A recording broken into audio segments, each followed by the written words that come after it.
future.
First landing हुई है, थोड़ा रफ हुआ है और लैंडिंग गियर भी ज़्यादा स्ट्रॉन्ग नहीं था।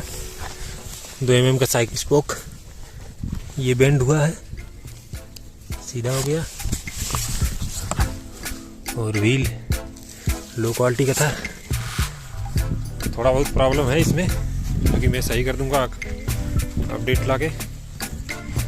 नोज डाउन हो रहा है और पावर थोड़ा कम है। मैंने 50% ही दिया है क्योंकि 4S बैटरी लगा दिया इसमें, और ये मोटर बस 3S तक सपोर्ट करता है। ये 80 दोनों 4S है और हीट भी हुआ है मोटर थोड़ा बहुत। तो मैं इसमें मोटर चेंज कर दूंगा तो पावर पूरा फुल मिलने लगेगा। और इसमें 945 का प्रॉपलर है तो टार्क थोड़ा कम है और मॉडल थोड़ा हैवी हो गया है क्योंकि मैंने 1 इंच थिकनेस का थर्माकोल यूज किया है इसमें कि स्ट्रॉन्ग रहे काफ़ी।